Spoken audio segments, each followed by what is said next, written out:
This is it, pansit mga tropa. Yan, morning glory tayo mga tropa. Ito ngayon po tropa, bubuksan ko yung pintuan namin ng bahay namin. Yan. Ito, kasi lalabas ko yung motor ko tropa, pero chill muna tayo sa bus, pahangin konti. Yan. Tapos sakto pakita ko sa inyo yung motor ko. Yan, di ba? Astig. Matagal na yung tropa, dekada yan. Nung high school graduate ako, nagkaroon ako ng motor, pero ngayon ilang taon na ako ngayon. Secret kung ilang taon na ako ngayon. Yan tropa, may nakita akong 50. Dun sa bahay namin, hindi ko alam yan, bubulsa ko na lang. Yan tropa, buksan ko lang sa likod namin. Mag-aayos ako ng mga pinggan, baso, kutsara, tinidor, saka pinagkainan. Hindi, joke. So tropa, nakita ko yung ano. So ayun na mga tropa, lalabas ko lang yung kanin lamig para isasangag ko yan. Kaso nga lang tropa, wala tayong bawang. Yan, sibuyas lang meron dito sa bahay namin. Tinabad na ako bumili ng bawang doon sa kabilang bahay. Yan. Ito ang dalawang mamahal ko, tulog pa. Ako, di mo, bagong gising. Kunwari yung gising-gising lang yan, tropa. Tapos kanina pa ako gising. Laki ng bunga na, tropa. Yan. Itong kanin lamig ay himas-himasin ko yung mga tropa. Siyempre, lalagyan ko muna ng tubig yung kamay ko. Yan, himas-himas. Parang himas-himas ng, basta, yun na yun yung tropa. Tapos pagkatapos na, bubukas ako ng, ng sibuyas. Yan, siyempre, i-slice ko yan ng pinong-pino para mas masarap kainin.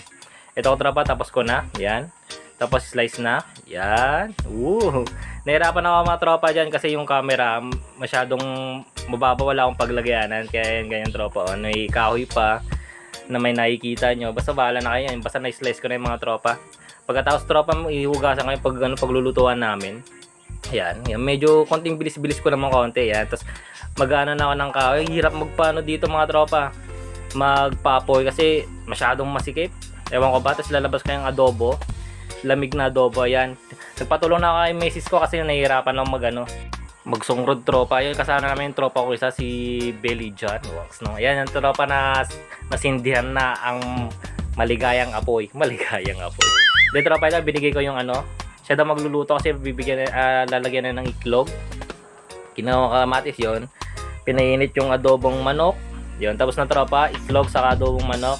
Pagkatapos ito ng mga tropa, mag-ano ng kape. Siyempre, mas masarap kumain kapag may kape sa umaga. So, yung mga tropa, mixed recovery yan. Maganda sa katawan yun, healthy kasi vitamin C sa antioxidants yung mga tropa. Baka naman, mixed recovery. So, yun mga tropa, tinitimpla ko na. Yan, ikot ng ikot mga tropa. Siyempre, ikot ng ikot. Katulad ng mundo natin, ikot ng ikot. De, joke lang. So, yun mga tropa, piplex ko lang yung mukha namin. Puwang! So yung mga tropa, kain namin. Goods na goods to mga tropa. Siyempre bagong luto. Linuto ko. Pero yung baby ko nandun lang sa likod. Dili nyo nakikita sa may baso yan mga tropa. Ewan ko kung gising niya mga tropa. So yung mga tropa, pagkatapos namin kumain, papakainin ko yung aso ng kabilang bahay na nakikibahay din dito. So ayun mga tropa, this is the end of the video mga tropa. Pagkatapos ko pakainin ng aso yan, tapos na. Yun. Maraming salamat. Yung nagbibideo pala yung baby ko, kaya medyo may kamay dyan. Okay tropa, bye bye!